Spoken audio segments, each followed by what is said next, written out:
দর্শক আমন্ত্রণ জানাচ্ছি সাউদি লুব্রিকেন্ট নিবেদিত বলা না বলায়। আজকে আমাদের আলোচনার বিষয় হারকিউলিস থেকে জাহালম।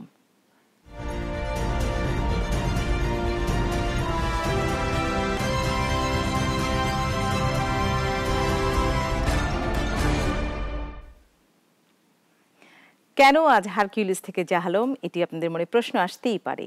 বলতে চাই, জাহালম নিরপরাধী এক ব্যক্তি, অন্যের দোষে দোষী হয়ে ৩ বছর অন্ধকার কুঠুরিতে ছিল। মুক্তি পেয়েছে হাইকোর্টের নির্দেশে, মানবাধিকার কমিশনের বিশেষ তৎপরতায়।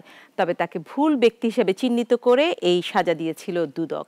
আর একই সাথে কেন বলছি হারকিউলিস? হারকিউলিস একজন বিদেশি গ্রিক দেবতা। তার নামটি কেন আসছে?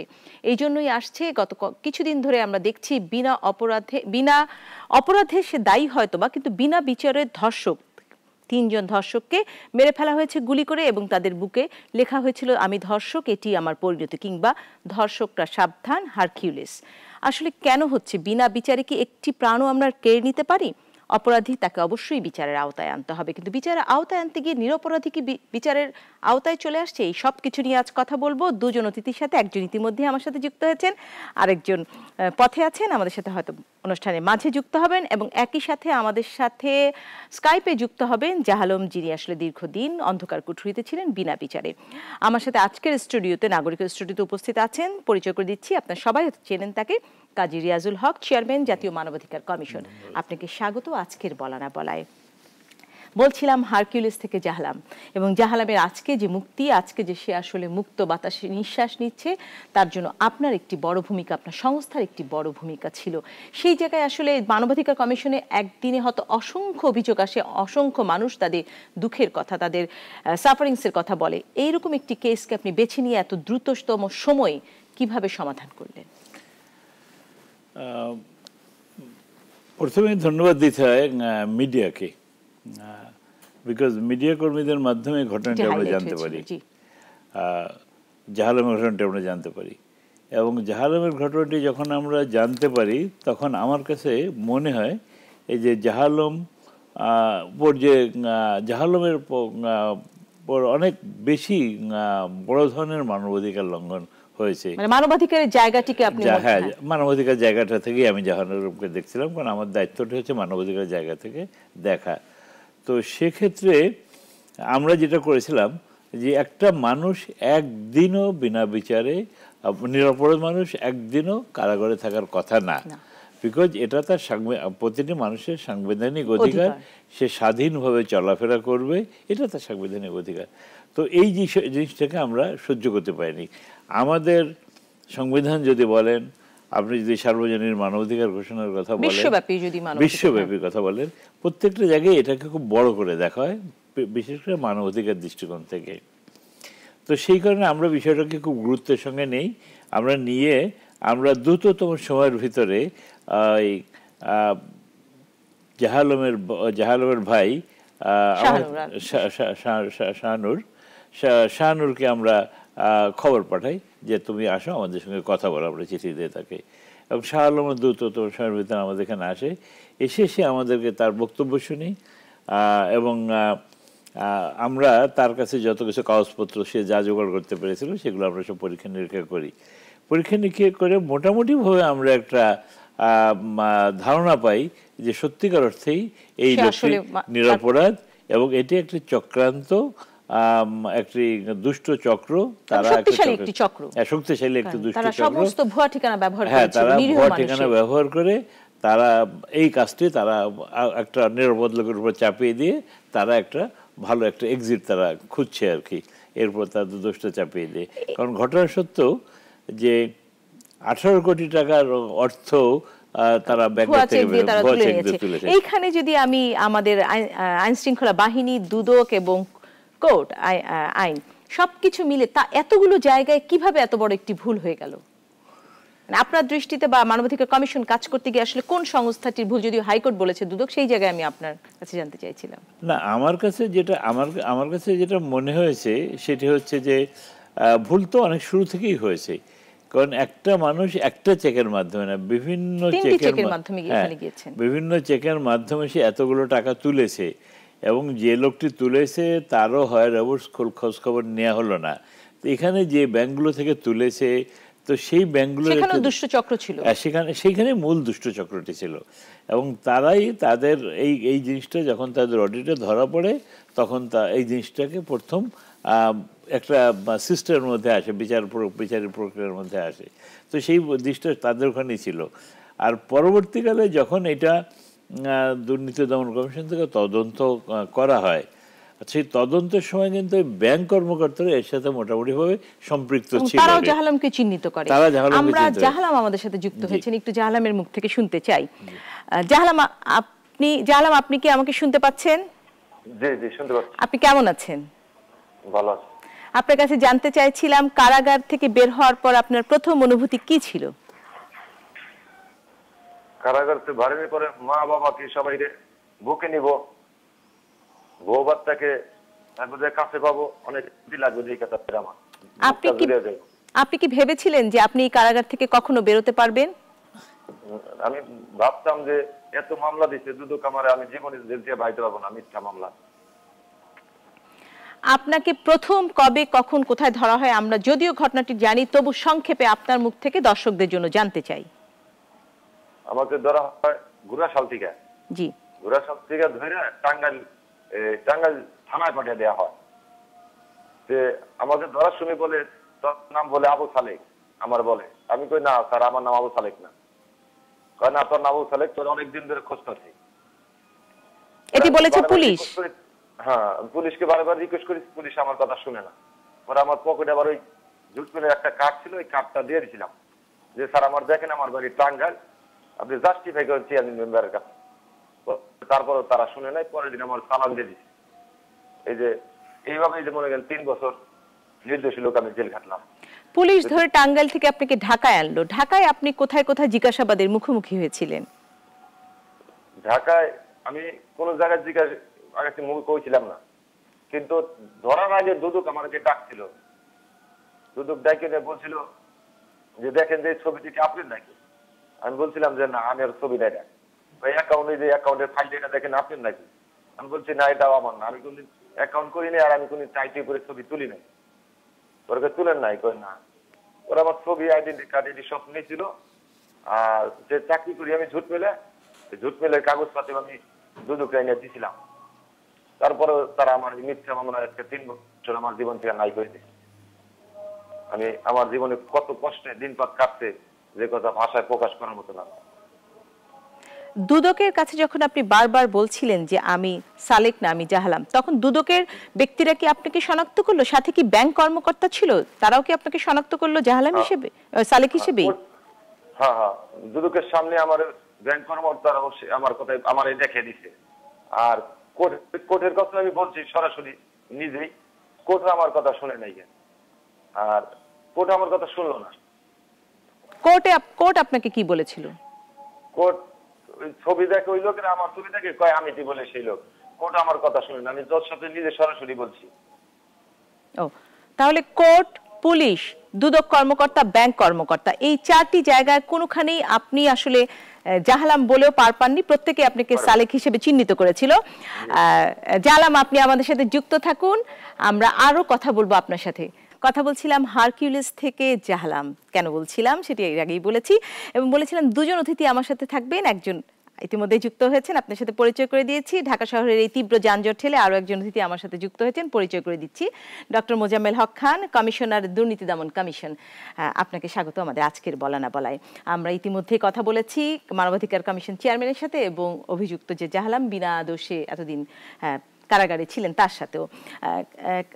ডক্টর মোজাম্মেল হক খান, আপনার কাছে জানতে চাইছিলাম যে যেহেতু পুরো বিষয়টিকে নিয়ে দুদক আলোচনায় এসেছে এবং হাইকোর্ট বলেছে দুদক যদি এভাবে কাজ করে বাংলাদেশ অকার্যকর হবে, পাকিস্তানও হয়ে যেতে পারে, এবং এই দোষে আসলে শাস্তি পেয়েছে বিনা দোষে জাহালাম।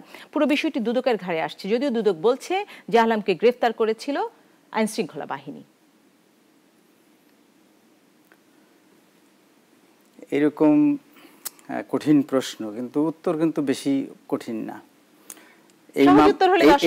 এই মামলা শুরু হয়েছিল আসলে আরো 6 বছর আগে, এবং এই মামলাটি যেই কারণে হয়েছে সেটা আমার মনে হয় ইতিমধ্যে সবাই জেনে ফেলেছে যে এটি আসলে ব্যাংকের একটি কারসাজি।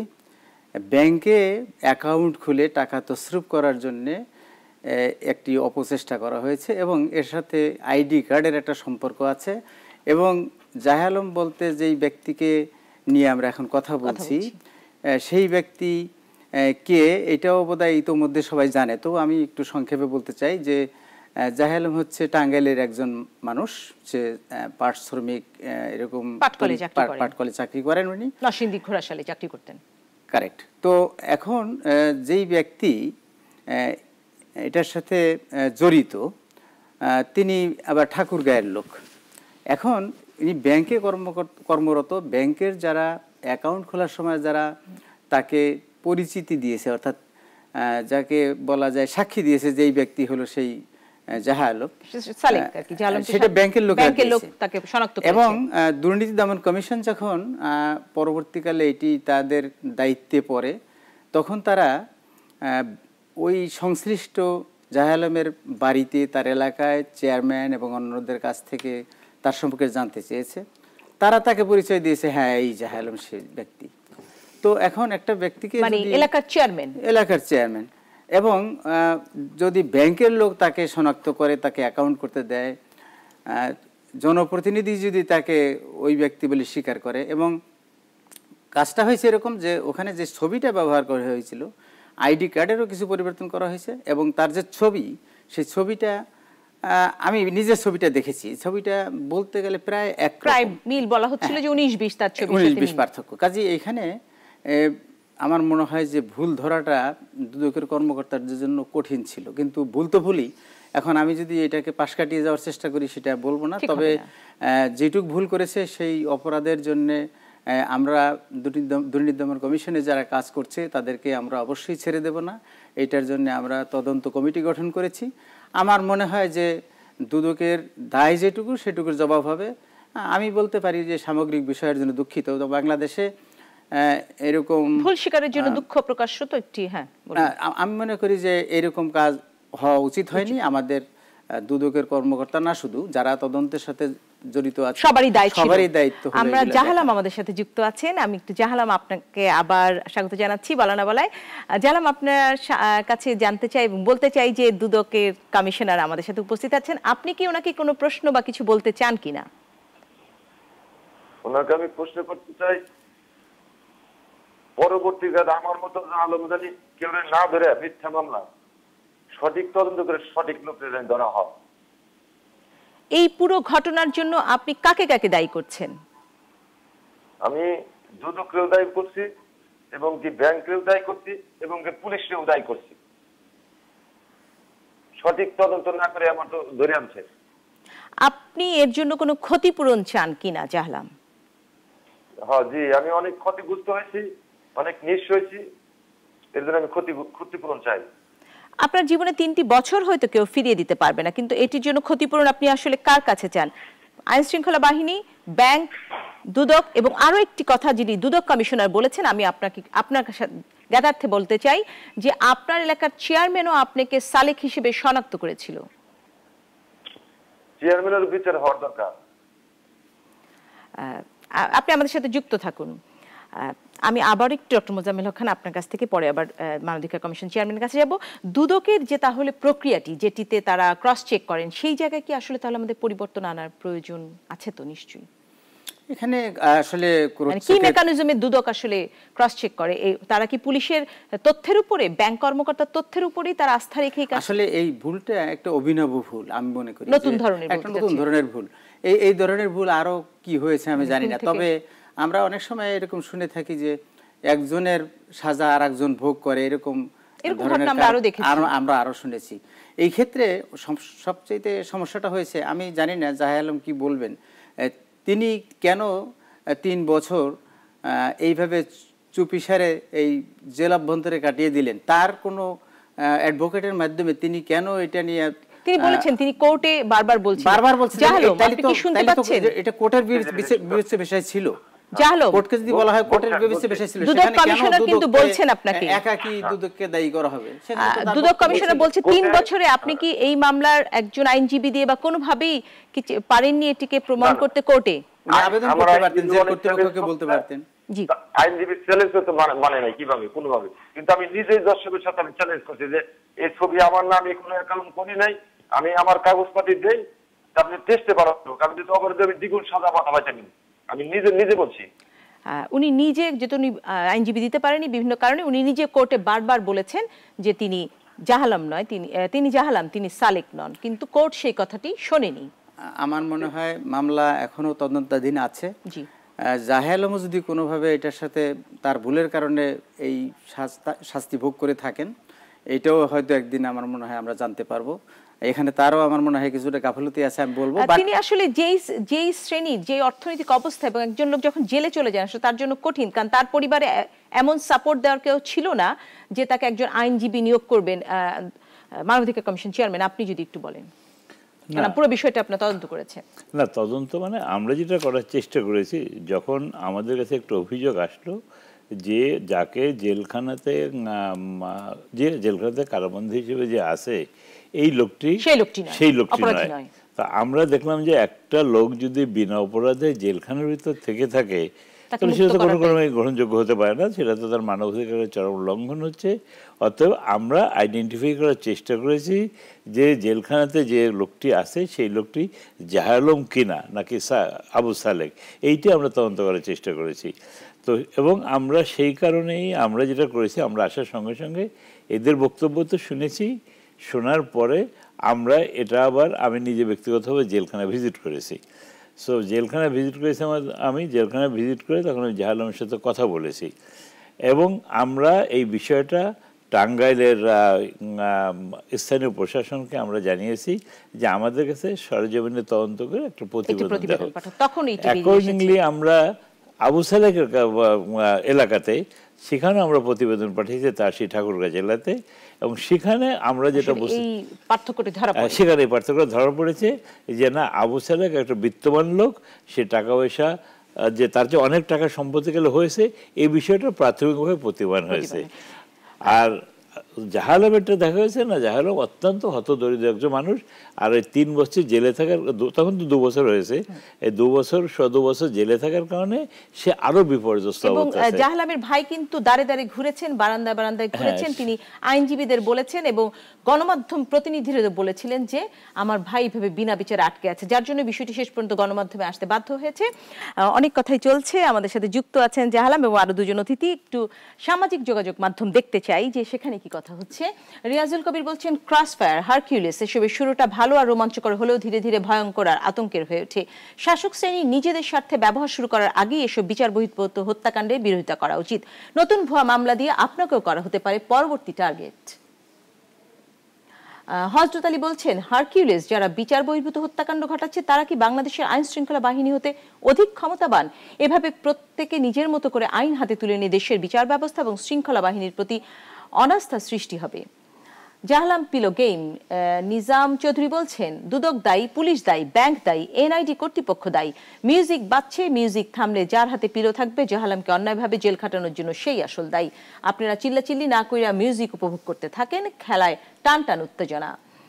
করিম রেজা বলছেন 18 থেকে 19 কোটি টাকা ব্যাংক থেকে নিয়ে জাহালাম পাটকলে শ্রমিকগিরি করে। দুদক ব্যাংক কর্মকর্তা তাকেই ঋণ গ্রহীতা বলে শনাক্ত করে। তার মানে ব্যাংকে সাজানো ঘটনা, আসল ব্যক্তিকে আড়াল করার জন্য দলবদ্ধ কারসাজি। দুদক এবং পুলিশের সাধারণ জ্ঞান বোধ করি মাপার কোনো উপায় নেই।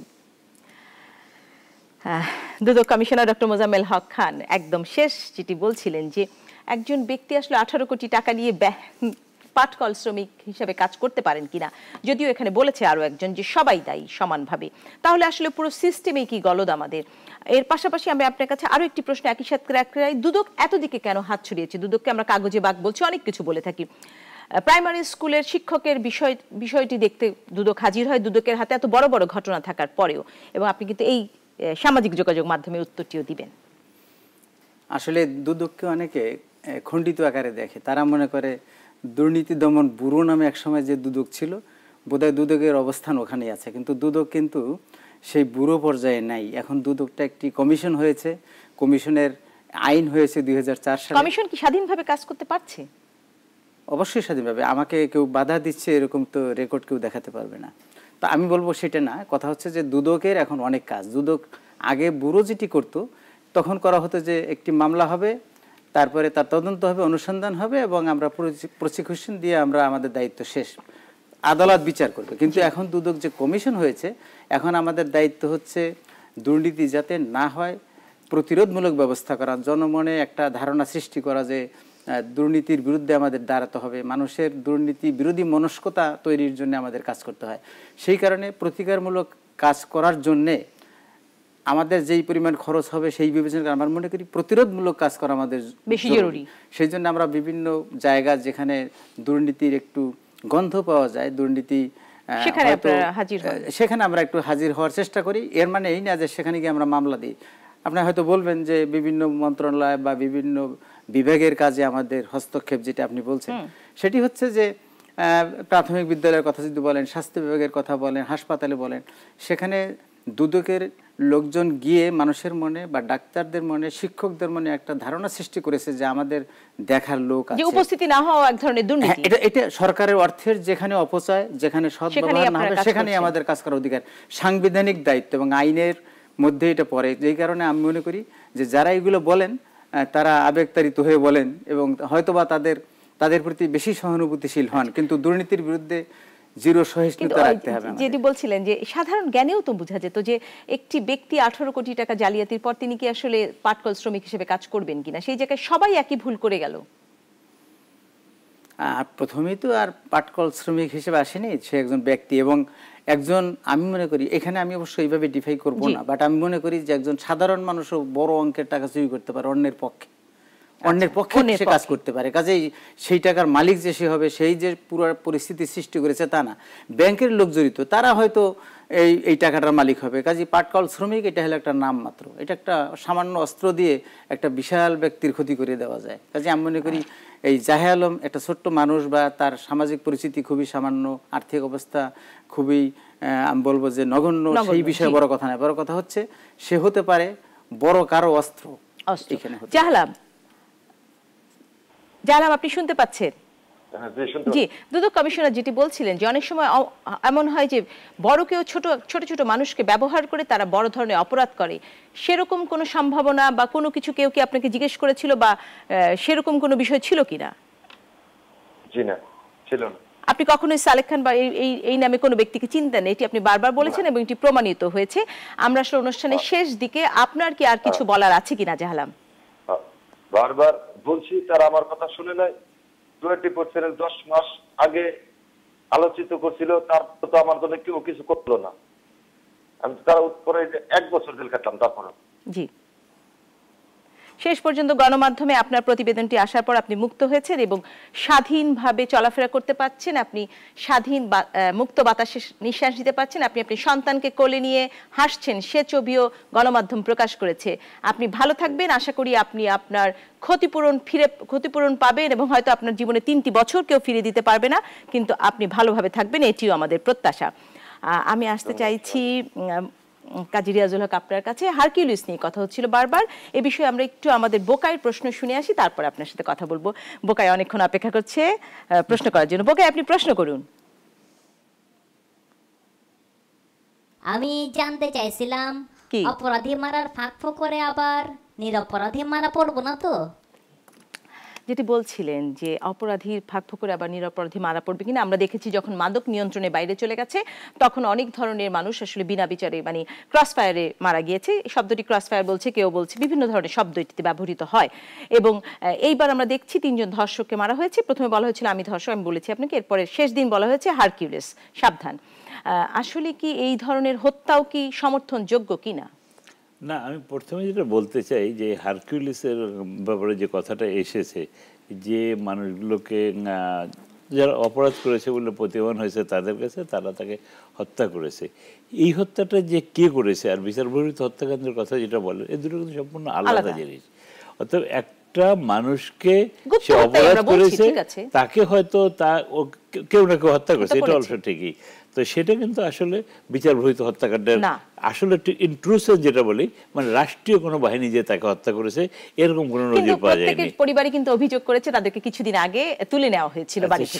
সেটা যদি হয়ে থাকে আমরা জানি না, তো সেটার জন্য তদন্ত করে বের করতে হবে, সেটার জন্য এই হত্যা তো সমর্থনযোগ্য নয় নিশ্চয়ই। তবে একথা ঠিক যে ওই অপরাধীও যেমন অপরাধ করার তার কোনো অধিকার নেই, সে অপরাধ করেছে, অভিযুক্ত হয়েছে, এবং তাকে কেউ মেরে ফেলার কোনো অধিকার নাই, সে যেই হোক না কেন।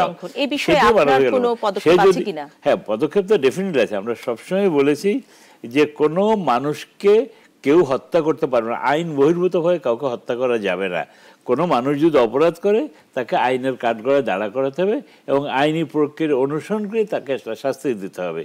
সেটা হচ্ছে প্রথম কথা, যে যেই হোক। এবং রাষ্ট্রীয় বাহিনীর কথাও যদি বলেন, সরকারি বাহিনীর কথা বলেন, তাদেরকে যদি অভিযুক্ত করতে হয় তবে সেক্ষেত্রে তার উপযুক্ত প্রমাণ থাকতে হবে।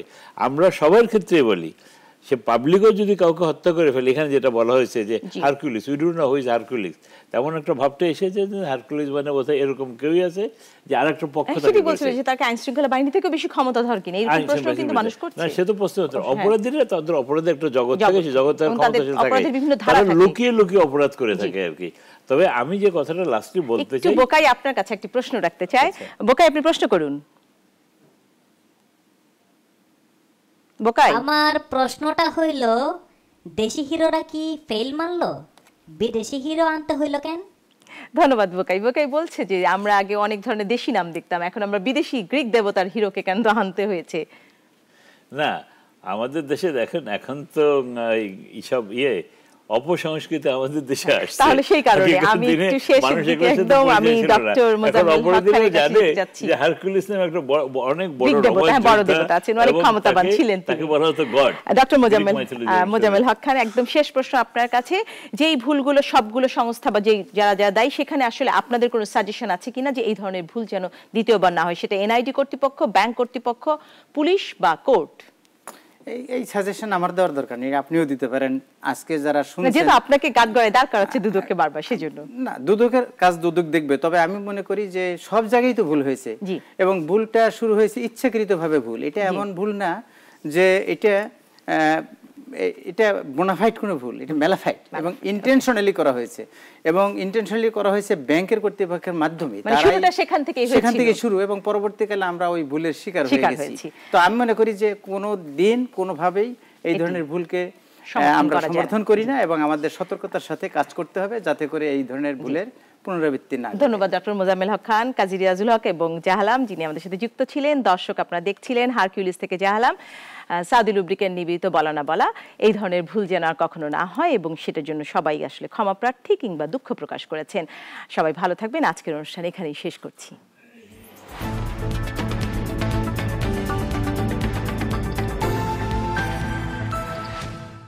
নতুন নতুন ভিডিও পেতে নাগরিকের ইউটিউব চ্যানেলটি সাবস্ক্রাইব করুন এবং পাশে থাকা বেল আইকনটি চাপুন।